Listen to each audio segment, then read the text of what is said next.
Bonjour à tous et bienvenue pour cette nouvelle pensée du jeudi. Pour cette nouvelle pensée, j'avais un thème bien particulier à cœur. Je voudrais parler du mariage. Ne t'inquiète pas, si tu es célibataire, ne quitte pas la vidéo, parce qu'il y en a pour toi aussi. On va voir que Dieu a établi des choses spirituelles, une bonne manière de construire son mariage. Alors, j'ai pas non plus 60 ans de mariage derrière moi. Cette année, on va faire nos 5 ans avec ma femme. Mais en 5 ans, déjà, Dieu nous a appris certaines choses et simplement, avec humilité, sans prétention, je voudrais vous les partager. Je voudrais prendre le mot mariage et attribuer une lettre un mot à chaque lettre. On va faire un petit jeu ensemble. On va prendre le mot mariage, on va prendre la première lettre. Et on va prendre le M. Avec la lettre M, je voudrais parler de la marche. À toi qui es célibataire, toi qui es seul et qui aspire au mariage, qui aspire à trouver la bonne personne. Pour la base de tout mariage, la base pour qu'un mariage fonctionne, la base avant même de trouver la bonne personne, c'est ta marche avec Dieu. Le M pour marche, ta marche avec Dieu. C'est déjà, est-ce que tu marches avec Dieu? Est-ce que c'est Dieu qui te suit ou est-ce que c'est toi qui suis Dieu? C'est à toi de suivre Dieu. Et en fait, avant de se poser la question à trouver la bonne personne, avant de se poser la question à Seigneur, montre-moi la personne que Dieu a prévue pour moi, pose-toi la question, est-ce que tu marches avec Dieu? Est-ce qu'aujourd'hui, tu es en train de marcher avec Dieu?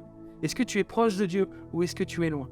Avant de rechercher la bonne personne et de trouver la bonne personne, il faut que tu trouves le Seigneur et que tu te mettes en marche avec lui, dans une vie d'obéissance, dans une vie où tu cherches à lui plaire, dans une vie où tu cherches à l'entendre, où tu cherches à être le plus proche possible de Dieu. Le M pour la marche avec Dieu.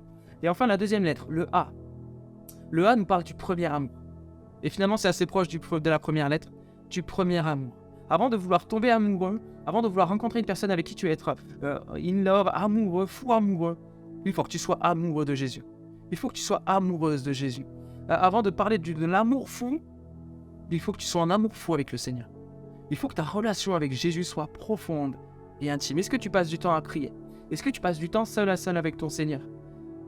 Avant de vouloir passer du temps avec une fille, avec un garçon, pose-toi la bonne question. Est-ce que tu es en premier amour avec Jésus? Troisième lettre, le R, on parle d'une rencontre.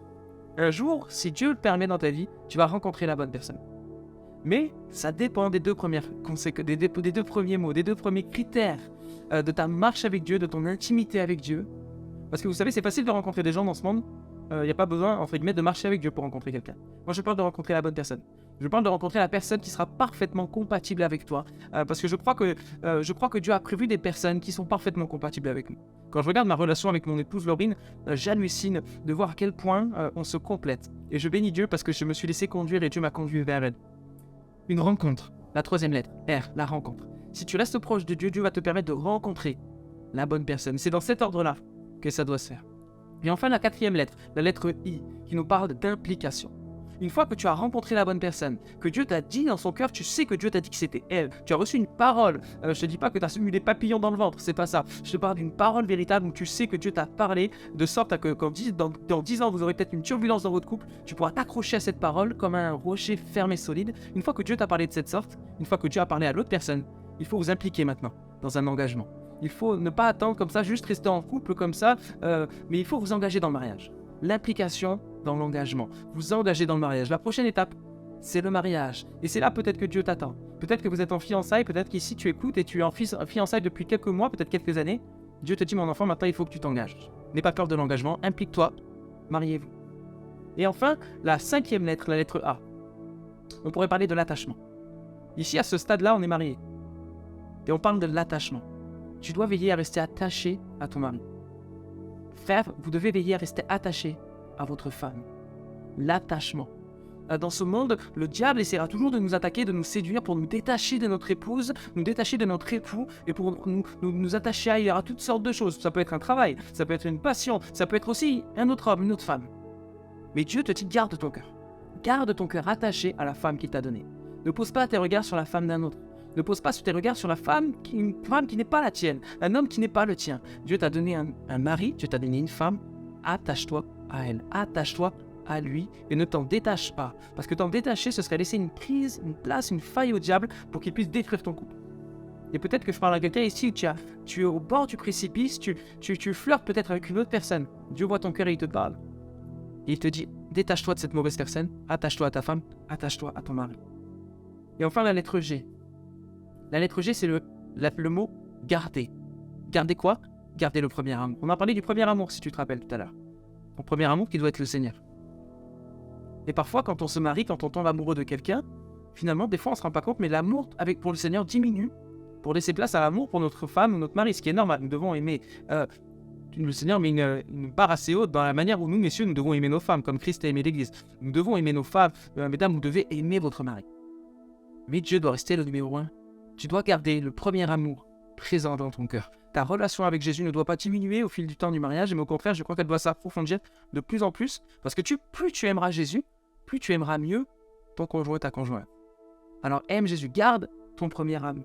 Et enfin, la dernière lettre, c'est la lettre E. Je voudrais terminer avec ça. Le E du mot équipe. Dans un couple, on est une équipe. Et je parle peut-être à un couple où l'amour, un petit peu, la cohésion bat de l'aile. Dieu n'a pas créé le couple pour qu'on soit dans la compétition. Dieu n'a pas créé le couple pour qu'on cherche toujours notre propre intérêt. Et ça, dans tous les domaines. Que ce soit professionnel, la réussite, que ce soit dans tous les domaines, même sexuellement. Dieu recherche à ce qu'on soit une équipe. Dieu recherche à ce qu'on avance ensemble, à ce qu'on travaille ensemble. Dieu t'appelle, madame, ma sœur, à te réjouir des réussites de ton mari.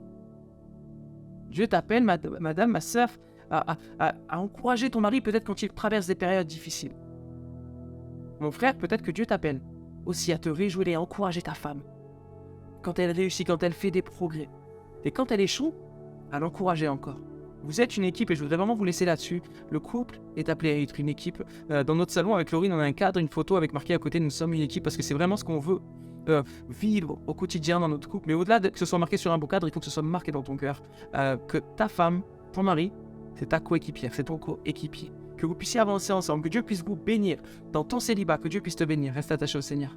Dans tes fiançailles, que Dieu puisse vous amener plus loin et que vous puissiez vous engager encore ensemble. Et dans votre mariage, que vous puissiez avancer ensemble de la bonne manière, comme Dieu l'a voulu pour le couple. Soyez bénis et à très bientôt.